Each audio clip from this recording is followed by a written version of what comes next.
আসসালামু আলাইকুম। কেমন আছো সবাই বন্ধুরা?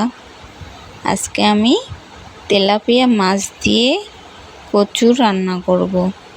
আমরা বলি কুড়ি কচু, তোমরা কে কে বলো আমি জানি না। তার জন্য আমি মাছগুলো সুন্দরভাবে ভেজে নেব।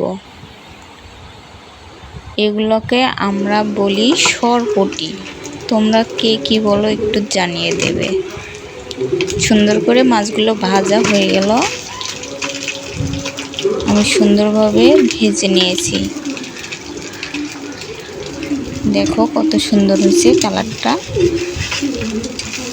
তারপরে আমি রাইস কুকারে রান্না করব। দেখো আমি পেঁয়াজগুলো সুন্দরভাবে ভেজে নিলাম। রাইস কুকারে সব কিছুই করা যায়। মশলাগুলো দিয়ে দিচ্ছি, হলুদ লবণ যা যা লাগে আর কি সবই দিলাম। সুন্দরভাবে মশলাটা কষিয়ে নেব।